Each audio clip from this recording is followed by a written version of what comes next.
வணக்கம். இன்னைக்கு நாம சார்லி மங்கரோட ஒரு முக்கியமான பேச்சை கொஞ்சம் ஆழமா பார்க்க போறோம்.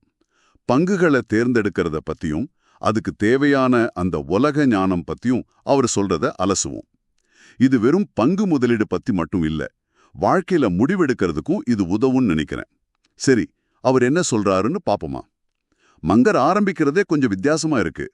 பங்கு வாங்கறதுக்கு முன்னாடி உலக ஞானம் வேணுங்கிறாரே, எதுக்கு இவ்வளவு பெரிய விஷயம்? ஆமா, அதுதான் அவரோட அடிநாதமே. அதாவது வெறும் உண்மைகளை தனித்தனியா தெரிஞ்சுக்கிறது பத்தாதுங்கிறார். அந்த உண்மைகளுக்கு நடுவுல இருக்கிற தொடர்பை புரிஞ்சுக்க ஒரு கட்டமைப்பு, ஒரு கோட்பாட்டு வலைப்பின்னல் மாதிரி வேணும்னு சொல்றாரு. எப்படி சொல்றது? தனித்தனி முத்து மாதிரி இல்லாம ஒரு கோர்வையா இருக்கணும் அறிவு.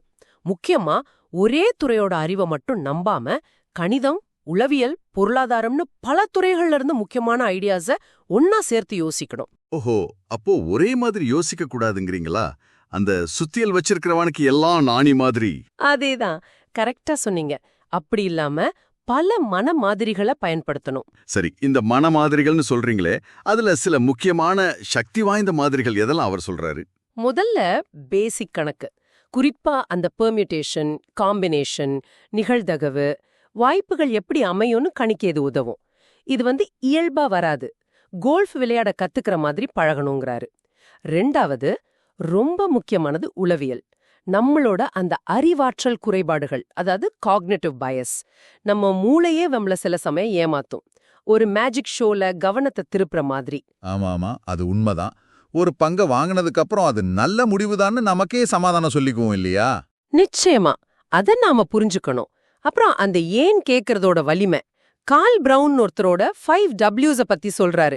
யார், என்ன, எங்கே, எப்போ, ஏன்.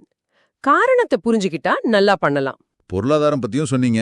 வால்மார்ட், சிஎஸ் கம்பெனிகளும் உதாரணம் சொல்றாரு. ஆமா, பொருளாதாரத்துல அந்த அளவின் நன்மைகள், ஸ்கேல் அட்வான்டேஜஸ் ரொம்ப முக்கியம். பெருசா செய்யும்போது செலவு குறையும், எஃபிஷியன்சி கூடும். வால்மார்ட் இதை வச்சுதான் சியர்ஸ் மாதிரி பெரிய கம்பெனிகளையே ஜெயிச்சது. சாம் வால்டன் ரொம்ப புத்திசாலி, மத்தவங்களோட நல்ல ஐடியாவை காப்பி அடிச்சு தீவிரமா செஞ்சாரு. ஆனா பெருசாறதுல சிக்கலும் உண்டுங்கிற மாதிரி சொன்னாரு.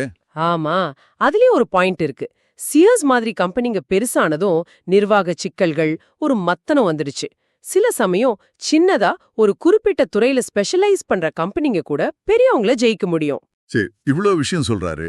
உலக ஞானம், மனமாரி எல்லாம் ஓகே. ஆனா கடைசியில பங்குச்சந்தைங்கிறது நம்பர் விளையாட்டு தானே. இந்த அறிவு முதலீட்டுக்கு எப்படி உதவும்? இது முக்கியமான கேள்வி. மங்கர் பங்கு சந்தைய குதிரை பந்தயத்தோட டோட்டலைசேஷன் சிஸ்டம், பாரி மியூச்சுவல் சிஸ்டம் கூட ஒப்பிடுறாரு.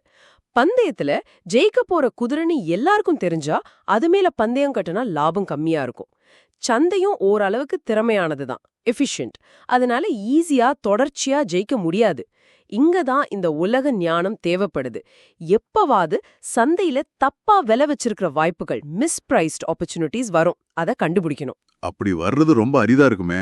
அரிதாதான் இருக்கும். அப்படி வரும்போது சும்மா இல்லாம பெரிய அளவுல முதலீடு செய்யணும்னு அவர் சொல்றாரு. என்னது பெரிய அளவுலையா? ஒரே இடத்துலயா? நிறைய பேரு டைவர்சிஃபை பண்ணுங்க, ரிஸ்க் குறைங்கன்னு சொல்றாங்களே, இது அதுக்கு எதிரா இருக்கே. உண்மைதான். பொதுவான அட்வைஸ்க்கு இது எதிரானதுதான்.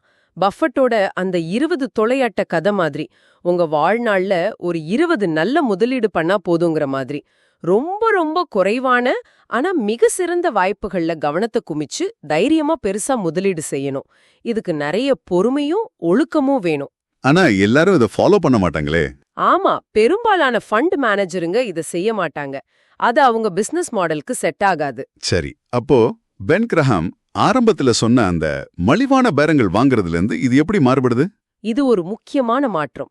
பெர்க்ஷயர் ஹாதவேயோட வெற்றிக்கு காரணம் அவங்க கிரஹாவோட அந்த சிகரெட் பட் மாதிரி, அதாவது தூக்கி போடுற விஷயத்திலயும் கொஞ்சம் லாபம் பாக்குறத தாண்டி உயர்தரமான பிசினஸ்ல கவனம் வச்சதுதான். நீண்ட காலத்துல பார்த்தா ஒரு கம்பெனியோட உண்மையான வருமானம் தான் முக்கியம். அதுதான் பங்கு வருமானத்தை தீர்மானிக்கும். அப்போ நல்ல கம்பெனிகளே கண்டுபிடிக்கணுமா? ஆமா, ரொம்ப சிறந்த வருஷக்கணக்கா தாக்கு பிடிக்கிற டியூரபிள் காம்படிட்டிவ் அட்வான்டேஜ் கம்பெனிகளை கண்டுபிடிக்கணும். சில சமயம் அதுக்கு காரணம் நல்ல மேனேஜ்மெண்டா இருக்கலாம். சில சமயம் டிஸ்னி மாதிரி அவங்க கிட்ட இருக்கிற விலை ஏத்துற சக்தியை, அன்டாப்ட் பிரைசிங் பவரை அவங்க இன்னும் சரியா பயன்படுத்தாம இருக்கலாம். இன்னொன்னு, நீண்ட காலம் பங்கு வச்சிருந்தா வரி ரீதியாவும் அது நல்லது. இங்கதான் விஷயம் இன்னும் சுவாரஸ்யமா போகுது. உங்க தகுதி வட்டம், அதாவது சர்க்கிள் ஆஃப் காம்படன்ஸ்குள்ள இருக்கணும்னு மங்கர் சொல்றாரு. எல்லாத்தையும் தெரிஞ்சுக்க முயற்சி பண்ணாதீங்கன்னு. மிகச்சரி. உங்களுக்கு எது நல்லா தெரியுமோ, எதுல உங்களுக்கு ஒரு எட்ஜ் இருக்கோ அந்த வட்டத்துக்குள்ள மட்டும் விளையாடுங்க. மங்கரும் பஃபட்டும் டெக்னாலஜி கம்பெனிகளை ஏன் தவிர்க்கறாங்க? அது அவங்களுக்கு முழுசா புரியல. அது அவங்க தகுதி வட்டத்துக்கு வெளியே இருக்குன்னு அவங்களே ஒத்துக்கறாங்க. நம்ம பலம் என்ன, பலவீனம் என்ன, நம்ம எல்லை எதுன்னு தெரிஞ்சுக்கிறது ரொம்ப ரொம்ப முக்கியம். ஓகே, நிறைய விஷயங்கள் இருக்கு யோசிக்க. பரந்த பார்வை வேணும், பல துறைகள்ல இருந்து கத்துக்கணும், பொறுமையா இருக்கணும், சரியான சான்ஸ் வரும்போது தைரியமா இறங்கணும், குவாலிட்டியான பிசினஸ் பார்க்கணும், முக்கியமா நமக்கு என்ன தெரியும் தெரியாதுன்னு புரிஞ்சுக்கணும். இதுதானே முக்கியமா தெரியுது. ஆமா, சுருக்கமா இதுதான். மங்கரோட இந்த பேச்சிலிருந்து நீங்க எடுத்துட்டு போகக்கூடிய ஒரு கடைசி யோசனை இதுவா இருக்கலாம். முதலீடுங்கிறது தாண்டி உங்க வாழ்க்கையில மத்த பெரிய முடிவுகள் எடுக்கும்போது நீங்க பல மன மாதிரிகளை வச்சு யோசிக்கிறீங்களா, இல்ல ஒரே ஒரு சுத்தியலை மட்டும் வச்சுக்கிட்டு, அதாவது ஒரே பார்வையில எல்லா பிரச்சனையும் பாக்குறீங்களா? இது கொஞ்சம் யோசிச்சு பாருங்க.